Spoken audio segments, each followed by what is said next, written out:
Peter Michaels. Patrick Bateman. Where do we look? Over. There's a hidden camera. That's a camera right there. There's a hidden one in here somewhere. Is there? Yeah. Actually, I mean, this is the back office at Bose. It's an important room. Back office at Bose, where there has been many things filmed in here. So I'm sure there's like that bottle of Maker's Mark has got a camera in there somewhere. It is kind of like the Ryan and Ryley, well before we'd met them, had been working on back office sessions here with bands in this room. Yes. And we've sat in this room a few times interviewing max 4 people, right? Sham family. We had all 4 of them in here. Yeah, all 4 of them were along this Chastity side. Chastity been in was here. Sat in the big chair. Altamito, which was 2. That's right. Is that it for back office interviews? Could be. You know my memory. I can't imagine putting a band in here right now, sitting where we are. And not even sitting where we were on the other side of this desk, which you'll see in a few when we have our guest here. There's not a ton of space back there. But our guest does have the most space today for sure. That's right. And deserves every... And if you're not watching this episode of The Road the Stage on the Communal Creative Studios YouTube channel, there are 2 out of 4 walls. Generally rooms have 4 walls. Stacked tip to taint with the finest liquor and spirits that you can find. It can be incredibly tempting. Like there's some of this, sure. I wonder how quickly does a bar, Sourpuss probably a bad example, bars probably rip through Sourpuss, right? I would imagine so. The Grand Marnier. What do you put Grand Marnier in? Usually coffee, right? You're talking to a guy who drinks mostly beer and the occasional bourbon. So. Oh, it's cognac and liqueur d'orange. D'orange. Which is a coffee. I think you can put Grand Marnier in coffee. Well, the Bailey's beside it, definitely. Orange. Anyways, what's the white stuff? Is that Dr. McGillicuddy's? Yep. Anyways. I was just going to say, is there some Southern Comfort? Have you got the one booze that you kind of went a little overboard on and will never touch again? Yeah, I went through cycles. So I was never, up until like probably 5 years ago, I was a terrible drinker in that I just did not like alcohol. So growing up, late teens, whenever you start drinking, yeah, sure. I think there was Malibu around. There was Fireball. Mm-hmm. I don't think I've ever had Sourpuss, but basically drinks for drinkers that don't like booze, right? Like Malibu is just straight, like you're just looking for sweet flavor to ignore the alcohol. So mine's that Southern Comfort over there makes me uncomfortable. So is Southern Comfort a fiery drink? No, it's very sweet. What does it taste? Is it cinnamony? The last time I had Southern Comfort would have been about 1991. And that's the night you had. And that's the night. Were you hospitalized? Wasn't hospitalized. I think I did a full 26 to myself. Holy shit, all straight. Dude. Oh my God. And I remember it's very sweet, and I just know even looking at that bottle, like part of me is a little curious. Then we'll give it a sniff. It's been maybe after we're done. It took me a long time though with gin. Gin was something that I didn't really start drinking again until a few years ago because similar to that cycle, that brutal cycle of trying to find a beverage. Yeah. One night, college, get a bottle of gin. Oh yeah, this stuff's great. Next morning, oh, I can't touch that again. And then every time you smell it for 5 years, you just want to gag. We used to actually Scotch was kind of the drink of choice, which is insane to me. When like late teens. That's crazy. Road parties, but because you never wanted to share. So if you were drinking Scotch. Oh, you had the right to say, no, get your own because it was pricey? Yeah. Huh. Interesting. That's a good strat, actually. I'm getting texts. Our guest is ready to. Oh, okay. We'll get on with it. Huge shout out to Sawback Brewing Company, Go Services Inc., our good friends at Communal Creative Studios and Bose Barn Stage. Who's our guest? JJ Wilde. What are we drinking, JJ? I am drinking my signature drink, which is called a Whiskey Breeze. I made it up. All right. How long ago? Just today? Because I like drinking. No, I actually made this up. It's funny. I made this like 6 years ago. I was in a folk band. And me and the other lead singer, we love drinking whiskey. And so we made this drink up on like a really drunk random night. Yeah. And then for this like cocktail and a cover thing, they were like, okay, we had the idea of making a drink, and I was like, oh my God, I'm bringing this back. And I texted my old bandmate, and he was like, are you fucking kidding me? Whiskey Breeze? I was like, yeah. But it's whiskey, ginger ale, lemonade, and grenadine. Oh, wow. And I this mean, is it looks tasty. So as an well. original concoction. Yeah. But how has this never been done? That's the thing I always find with cocktails. I'm like, how have these combinations never know. been tried before in some way, shape, or form? Made the I don't know. mainstream. and I made the feel mainstream. I feel like I made the best drink ever. Does sound I mean, and look not delightful. to toot my own horn. So, okay. So when I walked in a while ago, you were behind the bar in front of fans. Yes. Who VIPs tonight. And is this the drink you were Yeah. explaining? You're teaching them how to make the Whiskey Breeze? Yep. Exactly. And that's what you've been doing every night on this tour, pretty much? Yeah, every night we do. It's really cool because I've never done a headlining thing, so it's like all very new. Right. So it's really fun. Yeah, every night I make a drink for myself. I show them how to make it, explain it, kind of explain like my bartending background because Okay. I've been a bartender for like almost over 10 years. And then we do like the cocktail. Everybody gets one, and it's a double, so it's a good one. Oh, man, I'm liking this more and more all the time. Right. And then I sing a couple songs. We do like the acoustic part, and it's been really fun. And It's which going well. which whiskey goes into it? Do you have like a preference? Does it have to be? I'm using 40 Creek for this one. There's not like a real preference. I find like 40 Creek though, it does go really well with sweeter drinks. You know what I mean? And it's not one that I would usually just drink like on ice. You know what I mean? Like if I'm going for like a bourbon or like a yummy whatever, I'd go like Woodford Reserve or something if I'm Yep. drinking it on ice, but that's too good to put in grenadine in it. Yeah, that makes sense. to change the color entirely. Yeah, exactly. Are you so you have worked as a bartender for most of your adult life by the sounds of it? In Yeah. Toronto or No, in Kitchener. okay? Are you from K-Dub? Yeah. Okay. K-Dub. Okay. No one ever Interesting. says that. I love that. Interesting. Yeah. Like born and raised in Kitchener. Yep. Very cool. Very Yeah. cool. Was it K-Dubs? Yeah. Well, Kitchener, Kitchener, Waterloo Waterloo. are like very, Yeah. Okay. And there's a rivalry. Mm-hmm. People from Waterloo think they're better than people from Kitchener. And are they?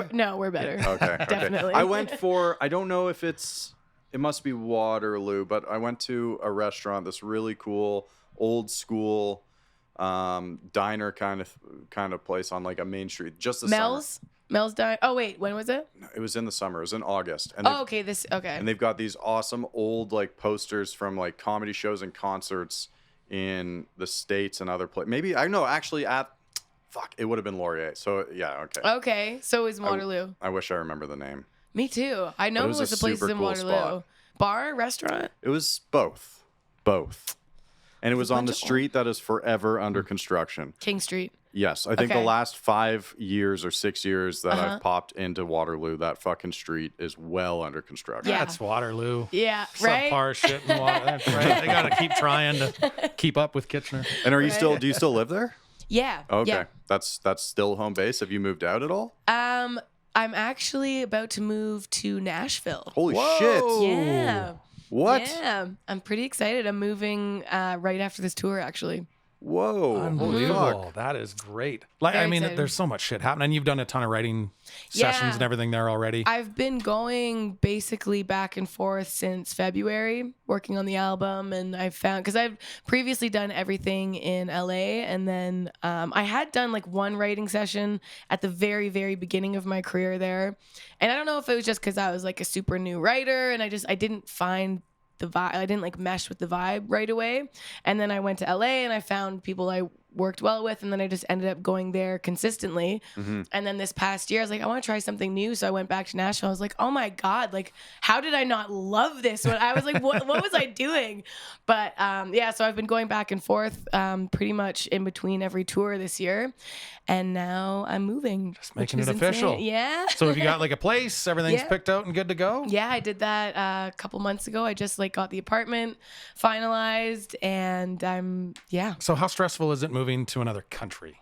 I don't know yet. Oh. I've been so busy, I haven't actually thought about it. I've just been like in between tours, like trying to like get stuff for the apartment and like pack up my like storage unit and do all that stuff. And I think like once I get home from this tour, I have a week to pack my shit and go. Yeah. So when are Then- you officially a Nashvilleian? When does that? I think November 5th. Oh, so even before Christmas and everything? Yeah, Whoa. I'll be that's coming wild. back for because we have some shows in November. So I'm actually going down, moving in, staying for a week, doing some writing, flying back for 3 shows, and then flying back, and then flying back for Christmas, and then flying. There's gonna be a lot of that, and like When it's you fine. move though, are you driving? Yeah. Okay. Yeah, how I'll be long? driving. How long is that drive?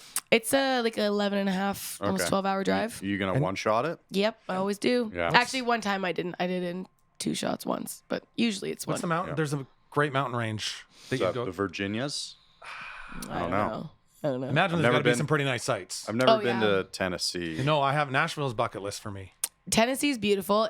Nashville isn't as like mountainous as other parts of Tennessee. Like Gatlinburg, Tennessee is like insane in more ways than one. Like it's like this weird hick version of Niagara Falls where everyone like is selling moonshine, but there's like all this like tourism. But I'm like, it's just very strange. But it's also like mountainous and beautiful. And Yeah. that place is weird, but I really like it. Well, good luck. That's like it almost, to me anyways, maybe it's better that you only have a few days to like fully process what you're about to do.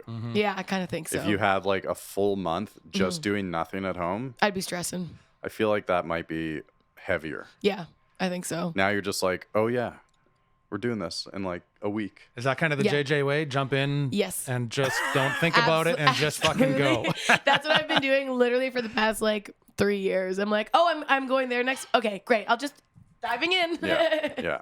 I was thinking about it earlier because when we were playing your music on the rock station that we worked at, that was pre-pandemic. Definitely. Yep. And your rise at the time seemed very significant. And then the pandemic happened, and we've talked to, this is episode 76, I think. So we've talked to around 70 musicians in the last year and a half. Every single one of them was impacted, almost every one of them negatively by the pandemic. And I'm sure you were as well, but it doesn't seem like you slowed down once things started opening up again. Do you feel Yeah. that way? Yeah, I feel like we really lucked out in the sense that we were able to just like hit the ground running and keep going. Yeah. Because it did suck. I mean, it sucked for everybody, but you know, I had just like finally gotten some kind of like success, Major traction. a little Yeah. bit. You Yeah. know what Well, I mean? and the album came out in 2020, right? Like during the pandemic was when Yeah. Ruthless hit. Yeah. We were actually debating. That was like a whole long conversation with my team because it was like the album was ready. They're like, do we release it when we can't tour? And Yeah. I was like, yeah, I think people need music now more than ever. Definitely. I don't care if we can't tour it. Like, this is for fans. This is for people. So, no, I'm not just going to release it to make money off of it. I just want to release it. And I'm really glad we did that because it ended up working out well. It did suck that we couldn't tour it, and it sucked that, like, you know, that happened. But at the same time, I'm so grateful because we were able to, like, keep pursuing in some way during the pandemic when most people couldn't. Like, we were able to like sneak off to Europe for like a week right before Europe locked down. It was just like very, you know what I mean? Like very lucky. I think a testament to the songs as well, because you couldn't tour behind it, but still, really, there was no slowdown as far as the trajectory of JJ Wilde taking off, right? Like single after single just continue to be hit after hit, even without the touring to support it. I guess. Yeah. I think that's a huge testament to the songs. Yeah, no, thank you. I hadn't thought of that really, but yeah, it's cool to see that happened, and there's no point on thinking of like, oh well, what if, you know what I mean? Because maybe it would have fallen flat if I could have toured it. Who knows? No, but maybe if the pandemic didn't happen, No one would like my music. Yeah. They had to be like really sick and tired to enjoy it. Yeah. That's one way of thinking about it, I guess. So, okay. So, and I didn't even realize that this is your first real headlining stretch after what, 4 or 5 years of touring on opening Yeah. slots for the most part. And Yeah. have you played Red Deer at all before? Like even with your old band? With Never? my old band, we did. You did come through. Okay. And I can't remember. It was a really, really tiny place. Like we were like never signed, you know. This is your folk band? Yeah. What were they called? The Royal Streets. Would that I was listening to it today. It was really good. Oh, no way. So My good. old band? Yeah. I thought I better see if this is a bit. And sure enough, Yeah. it's there. And yeah, like, it's awesome. We had a lot of fun. It was kind of sad because we released we had spent so long on this one album and then we broke up right before we released it. So then my favorite album and the one I was the most like proud of and passionate about, we broke up, and then we were just like, okay, well, I guess we're just gonna release it. And I still listen to it sometimes, like every, I don't know, maybe like once a year, I'll be like, I kind of want to listen to the old songs and whatever. I still love that album, but you never got to celebrate. That's the it with 2016 album. oh geez, Because there's two on there. There's 2014. yeah, it would have been the 2016. Okay. Yeah, which damn, It, like, that's a long time ago. Honestly, for anybody that's gotten into your music, and I hadn't gone through, everything that you've done, to go back and hear something that I hadn't heard before.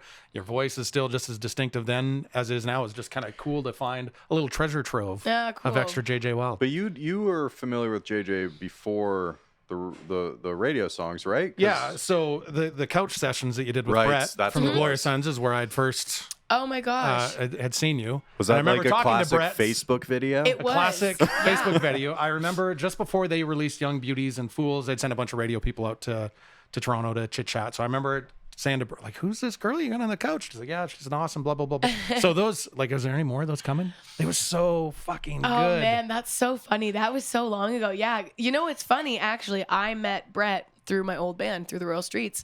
His my old bass player, I can't remember if they like were roommates or they went to school together somehow. And so when we would play Kingston, he would come out and check out the band, and I met him through that. And then I was bartending at Maxwell's, a concert venue in Waterloo, and Brett was coming through the Suns, and he was like, hey, do you still work at Maxwell's? I was like, yeah. He's like, I have this song I would love for you to sing with me if you want. And I hadn't heard from him in like a few years, and I was like, okay, sure. So then that's when I started going up there and practicing, and that's literally how that video came to be. So it was very like, strange and serendipitous and organic, and that's I Yeah. think what was so beautiful about it as well. It's just so chill. So very chill. any future collabs, maybe? Who knows? Who knows? Never say never. I don't know. Brems? No. Well, and then so what? You're writing in Nashville right now. Getting like, do you have a record ready to hit the studio with? Almost. It's not like ready. I've got most of it written. Okay. I think I'm gonna do like maybe a couple more sessions when I go back down that week, and then hopefully by the end of that it'll be hitting studio in November, December. And Wow, quick turnaround. Yeah. I mean, I've been working on it since in one way or another for 2 years, but really seriously the past year. So the majority of it's written. I'm just kind of like at the end where you're like, is it not quite done? Yeah. How do you deal with that that mentality of overlooking the things that you may have thought were already ready to go and then rethinking it or overthinking it? Yeah. Where's your perfectionism level at? I don't know. Like, I'm kind of sloppy. Like, I'm like, if I'm excited about a song, then I'm just like, I don't care. I love it. I want it to sound like the demo. You know what I mean? Like, I don't need it to be perfect. But then in the pursuit of that, then I always end up like overthinking things and then trying to make it perfect, when really a lot of the times you capture the magic in the first writing session when you write the demo. At least for me, I want it to be like capturing a moment. I don't need it to be this like perfect thing. Mm-hmm. But in the pursuit of capturing the moment, sometimes you can like lose the moment, if that makes sense. Yeah. Like, it's like, oh, let's make this chorus bigger. Let's add this and this and this. Then you add all this stuff, and then you listen to the song and you're like, wait, I don't feel the same way I felt when it was just like a guitar and drums. So what did we do here? And I do that a lot. I add way too much and then I take it back and then I add it. So I'm kind of doing that now. The balance, the issue of balance. Yeah. Okay. And do you Yeah. accept help at all? Like, have you got ears that you trust? Yeah. That you'll send to and say, what do you think? Yeah, Yeah. I do, but then I'm just stubborn, so I don't listen to anybody. Like, I'll be like, "Oh, what do you think?" And then if I don't like the response, I'll be like, "Whatever," and not listen to it. Stupid. So going into this process, and I know it's still early, but like, is there something about this new album that you feel differently about the previous releases? Yeah, definitely. I think that myself as a person has changed quite a bit, considering it's been 2 years and it's been a fucking crazy 2 years. You know what I mean? Like, I'm not going to go like, oh, the pandemic changed everybody, but like, it was a big thing. And as a musician, to have like kind of your livelihood just put on pause and almost like taken away, there was a lot of soul searching there. And there was, a few things in my life that happened over the course of 2 years that really, as a human, as a person, I had to like dig deep and soul search and find myself again. And so I'm still on that journey, and I feel like I'll always be on that journey, but I've definitely grown a lot as a person and an artist. So I'm excited for that to come out in the music. I hope it does, at least, because I feel different than I did 2 years ago. So yeah, it's going to be different. I mean, it's still going to be a JJ Wilde album. It's not like I'm going like fucking disco pop or something. Nothing wrong with that, but I wouldn't mind hearing that. Actually, you could try it. Okay, so on the flip side of that, then you're looking at these songs that represent more of who you are or have become in the last 2 years.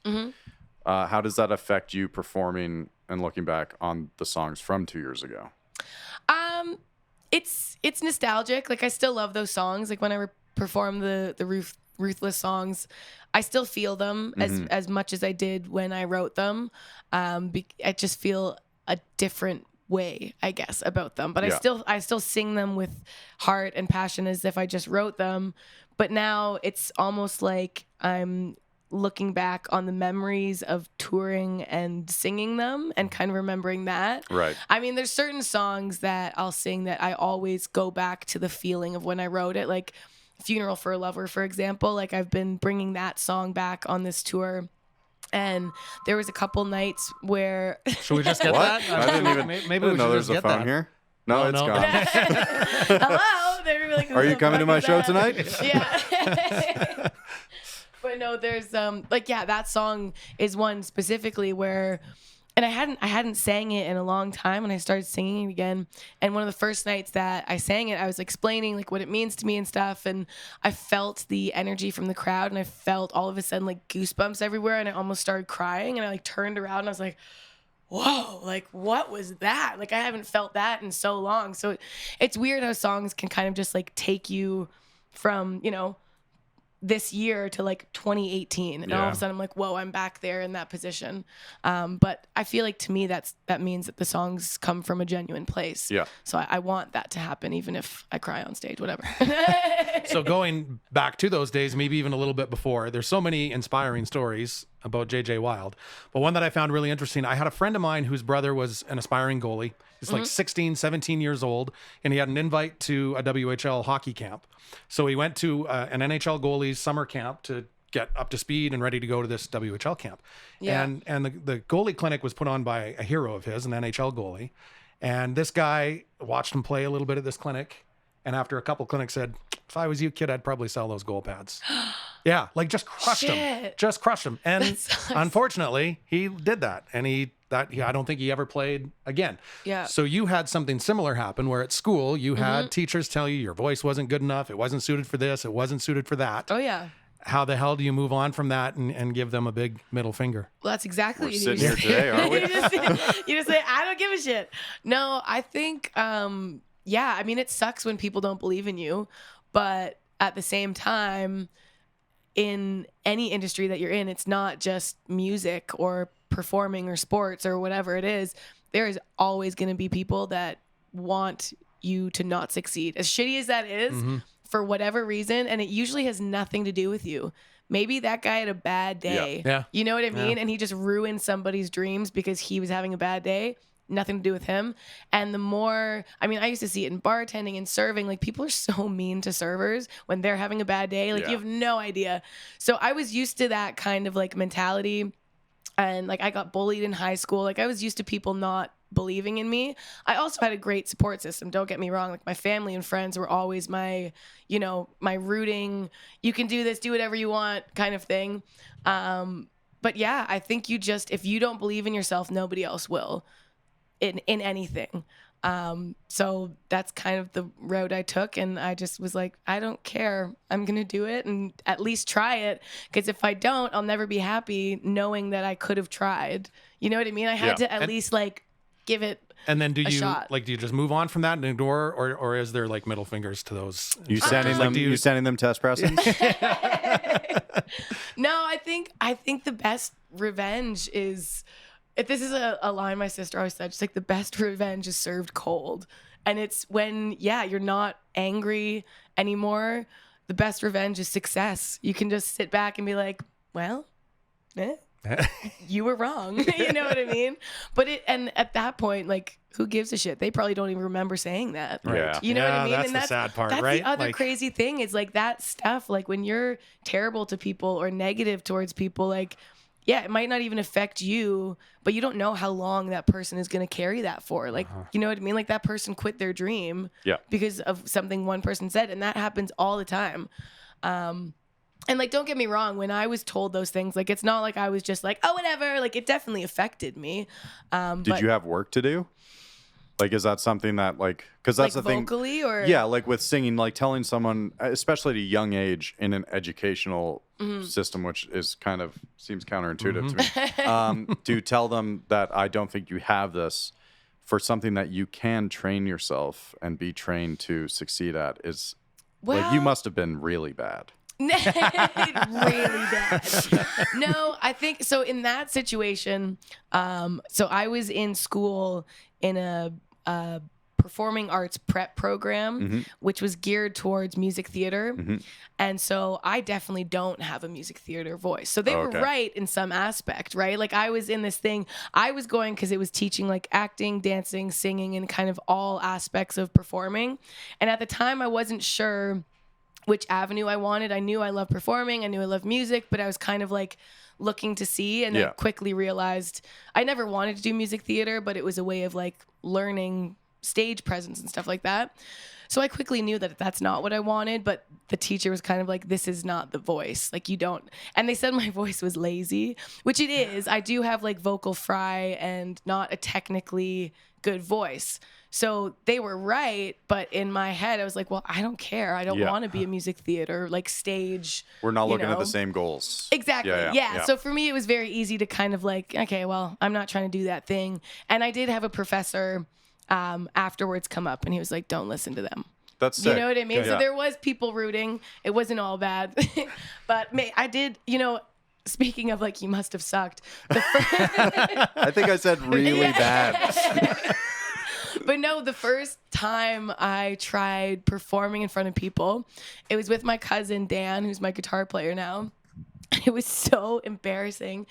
I couldn't hear myself at all, and it was like at a fam jam, so it wasn't like a big thing, but it was one of the first times I had like gotten on stage, and I had really, really bad stage fright. Like I've always had bad stage fright, and I started singing this song with him, and it was so bad. I was so off. Even my own parents were like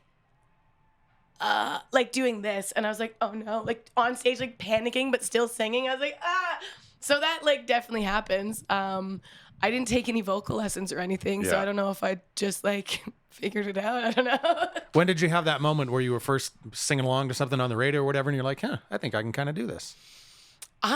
It was like pretty young. I remember in elementary school, I was learning, I think it was like Amazing Grace or something. And I had like a favorite teacher, and I'd pull them aside and be like, guess what song I just learned? And I would sing for them. Just like, I didn't have stage fright back then. And then all of a sudden somewhere in high school, I was like, you can't do this. And then after that, it was like, no, you can. So I don't really know what happens. That's, well, not all teachers are good teachers. Yeah, correct. It's true. I just actually, you brought back a memory for me of, I think I was in grade 11. I went to high school in Oakville, and that's where I went to school at Sheridan. Okay. That was a music theater program. So, okay, interesting.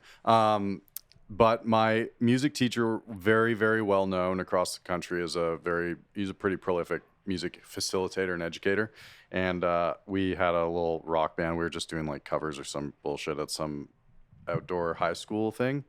And we asked him to sing Living on a Prayer for us. It was terrible. You'd think that this guy didn't know a thing about music.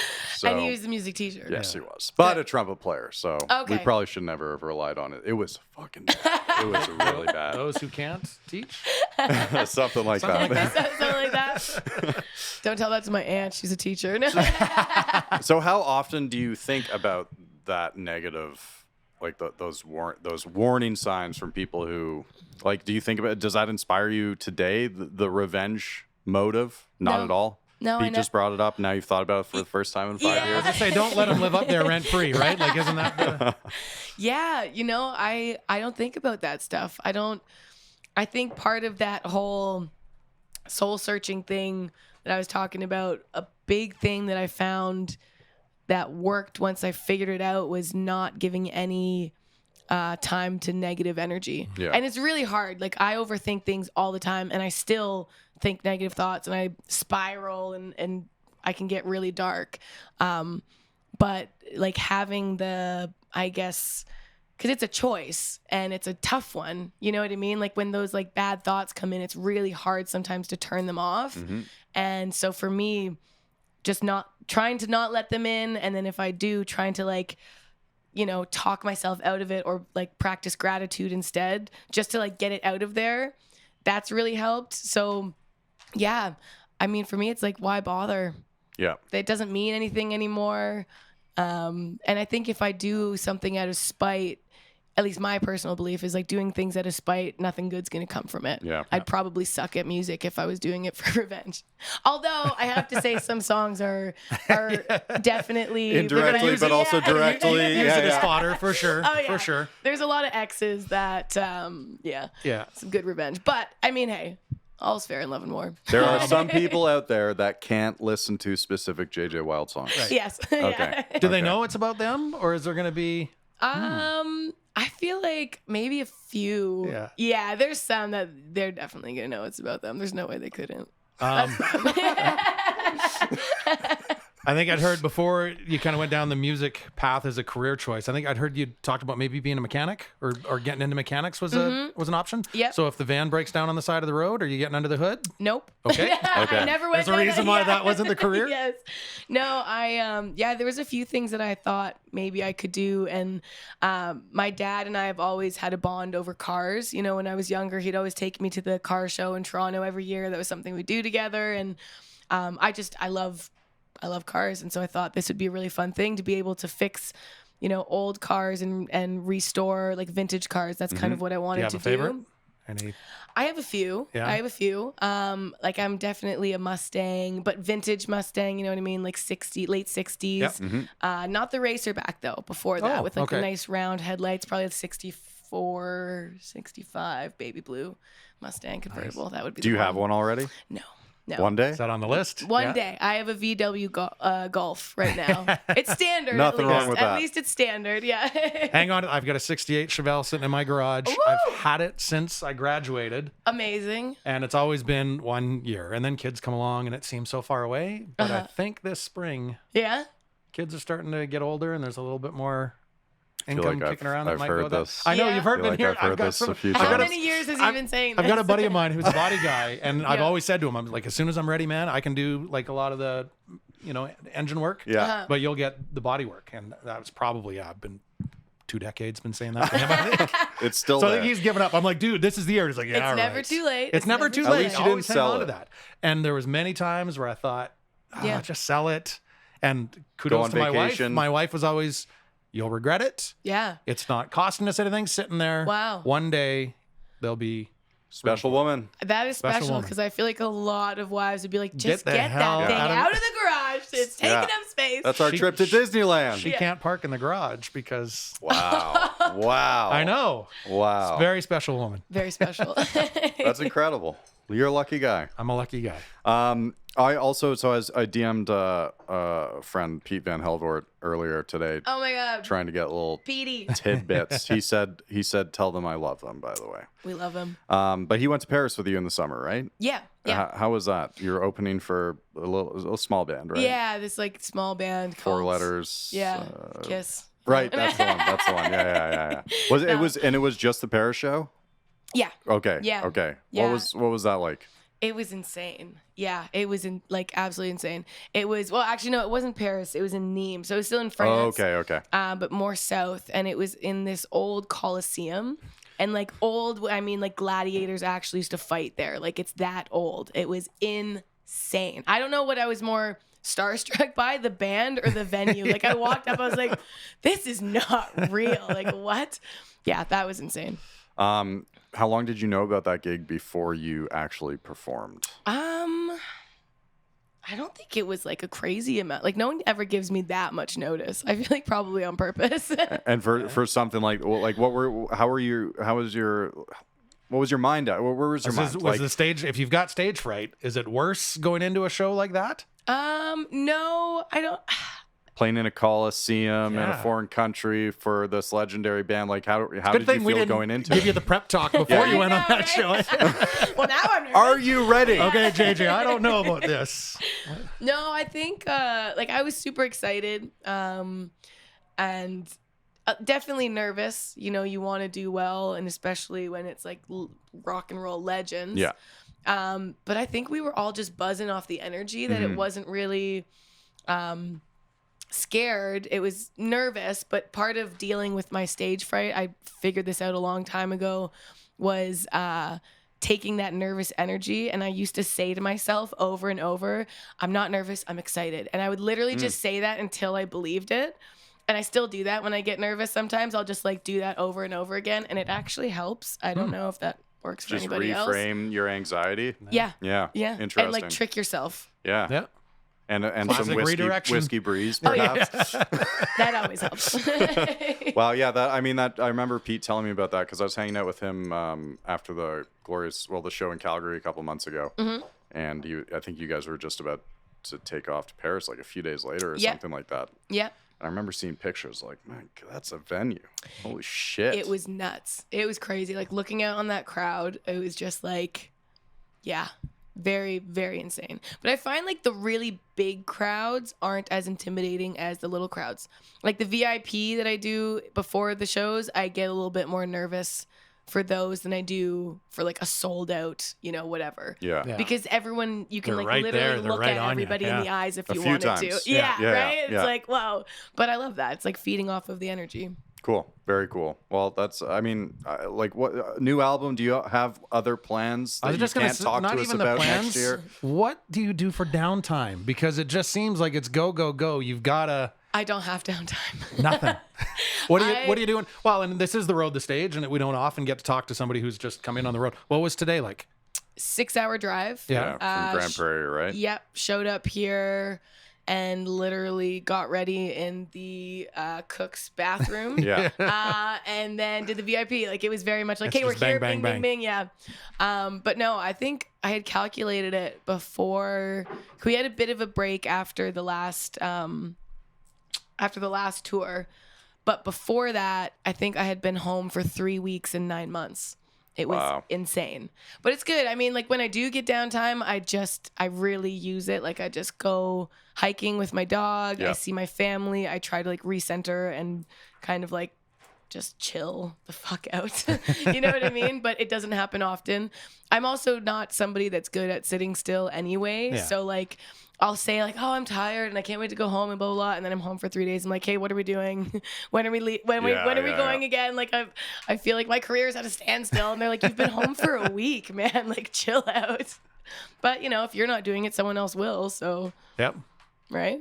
Dog's name is Banjo? Yep. Tell me about Banjo. Banjo, oh my God. He's the sweetest angel. Looks like a pretty nice dog. He is. He's a border collie, Sheltie collie mix. He is just about to be 3, which is weird. I feel like I've been saying he's 2 forever. But yeah, he's the best. He's like my one true love. And obviously can't take him on the road with you, so who looks after him while you're gone? My parents do. Okay, that's nice. Yeah, my dad absolutely loves him. I don't know who Banjo loves more now, me or my dad. Yeah. Like he was in, he's probably gonna get mad at me for saying this, but he was at the vet 2 days ago, and I was like kind of freaking out because he wasn't like keeping food down, and so they had to keep him overnight. He's fine now. He's doing well. But my dad called me and told me, and I was freaking out. And then I called him back and I was like, it's so pathetic. I was like, well, should you bring him some stuffed animals? 'Cause he's so spoiled. I give him like his little stuffies and everything. I was like, should you bring him some stuffies? And my dad is like, clearly can see that I'm very upset. So he's like, no, like trying to be gentle about it, but like hearing how ridiculous that sounds. He's like, no. But then he goes, but don't worry. I put a blanket and 3 of his stuffies in the back of the car for when he gets in. And I was like, that's oh my great. God. That's amazing. So yeah, he loves that dog. It's like a child. And So when you're on the road, do you video like FaceTime at all? And does Banjo like kind of pick up when you? he does sometimes. Okay. I did today, and he just didn't give a shit. And yesterday though, I did, and my dad said he was like his ears perked up, and he was Yeah. kind of like Yeah. running around, and he'll like sleep in my room when I'm not there, and kind of like wander around looking for me, which is really sad. But yeah, I'm really lucky because he's comfortable with my parents, and Yeah. they Yeah. take great care of him, so I don't have to worry about him being like boarded up somewhere or something. That wouldn't be fair. Has My- Banjo my- been to Nashville yet? Yes. Okay. Yeah. And He making came the with trip, me. obviously. Then, yeah. Yeah, I've brought him almost every time. Cool. He's great. I went on a full road trip across America in the winter with him. He did Mardi Gras with me in New Whoa. Orleans. He like walked the parade with me and stuff. Like That's amazing. he's a very talented dog. That's amazing. Yeah. Yeah, my daughter's extremely disappointed. She just moved from home for the first time, so we FaceTime all the time, and she starts calling his name, waiting for him to, but no reaction at all. No. But Well, it's your dog though. It's my dog for Yeah. sure. You're the walker. Yeah. Oh, Yeah. well, I'm the then- feeder, the walker.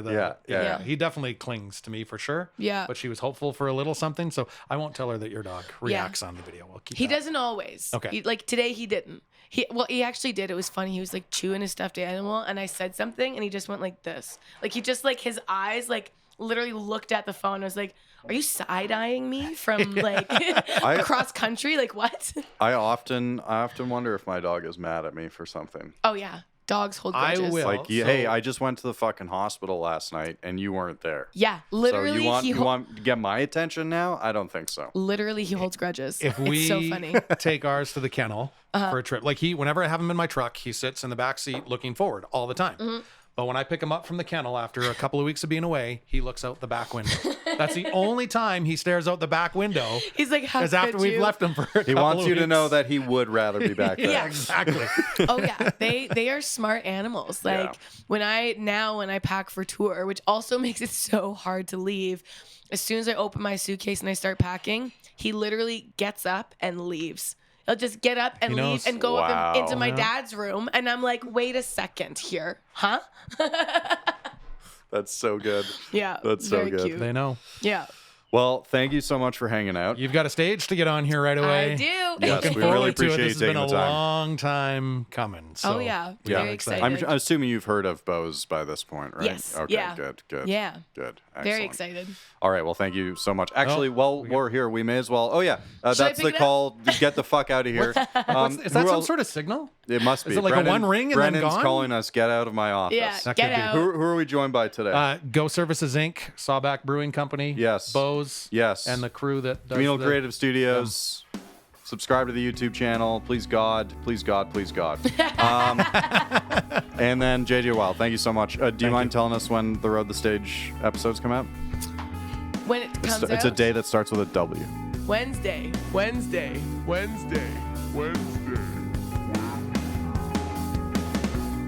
The Road the Stage is produced by Ryan Kuly and Ryley Surian at the Communal Creative Studios in Red Deer, Alberta. In partnership with Go Services Inc., Sawback Brewing Co., Tourism Red Deer, and Bose Bar and Stage.